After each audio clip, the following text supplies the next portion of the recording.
Hello दोस्तों, स्वागत है आपका गौरव एजुकेशन में। तो दोस्तों, इस वीडियो में हम सीखने वाले हैं कि वस्तुओं पर डिस्काउंट हम किस तरह से निकालते हैं। कि जैसे कि हम मार्केट में जाते हैं तो हमें कहीं लिखा होता है कि 15% की छूट पर, तो उसके टोटल प्राइस से क्या मिलती है, वो 15% की छूट पे या 30% छूट या 70% छूट, इस तरह से लिखा जाता है। तो आप किसी भी छूट को आप आसानी से निकाल सकते हैं, किसी भी डिस्काउंट को निकाल सकते हैं। तो देखते हैं, फिर करते हैं फिर वीडियो को देर के बिना शुरू। तो देखते हैं कैसे। जैसे कि यहाँ पे दिया है हमें कोई जीन्स है, जीन्स का जिसका मूल्य कितना है 600 रुपये है, और उसमें बोला है कि आपको जो है 15% का डिस्काउंट दिया जा रहा है। तो हम उसका मेन प्राइस क्या निकालें, जो हमारा जितने रुपये उसे देने होंगे दुकानदार को, तो वो कैसे हम निकालेंगे। तो देखते हैं।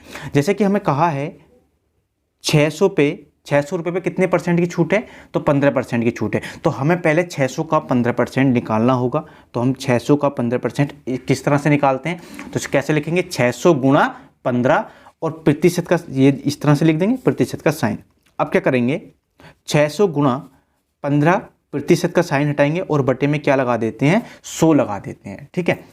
देखो, जैसे कि प्रतिशत होता है तो इसकी ये तो आपको पता ही होगा कि 100 लगा देते हैं बटे में, लेकिन इसे क्या बोलते हैं, प्रति प्लस शत। तो कैसे हो जाता है, तो ये देखो, प्रति मतलब होता है अपोन में, मतलब कि किसी चीज़ किसी के बटे में।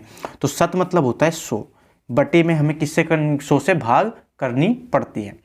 तो इसी तरह अब देखते हैं आगे। जैसे कि ये 2 जीरो हैं, तो हम 2 जीरो को काट सकते हैं आसानी से, क्योंकि मल्टीप्लाई में और ये डिवाइड में। तो इसके हम 2 जीरो से 2 जीरो काट दिए। अब आगे क्या बचा है हमारा, जो 6 गुणा के 15 हमारा बच जाता है, और इसी तरह इनकी गुणा करेंगे और नीचे 1 बचा, वो लिखने की जरूरत नहीं है। तो ये 15 छिका कितना होता है, तो 15 छिका होता है 90।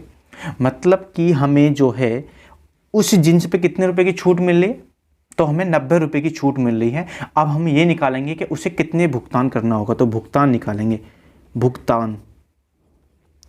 भुगतान राशि जो हमें अदा करनी होगी। ठीक है, जो हमें पे करनी होगी, वो कैसे निकालेंगे, टोटल प्राइस में से 600 में से, और जो हमारा प्रतिशत निकल कर आया है वो कितना आया है, तो 90। तो इसको घटा देंगे, जो हमारा बचा कितना बचा, 510 रुपये हमें क्या है उससे पे करने पड़ेंगे, और यही क्या हो जाएगा, हमारा आंसर हो जाएगा। तो आप इसी तरह से किसी वस्तु का डिस्काउंट निकाल सकते हैं। तो उम्मीद है यह आपको समझ में आया होगा। समझ में आया हो तो वीडियो को लाइक कीजिए और चैनल को सब्सक्राइब भी कीजिए, बेल आइकन को प्रेस भी कर दीजिए, ताकि आगे आने वाली वीडियो का नोटिफिकेशन आपको टाइम से मिल सके।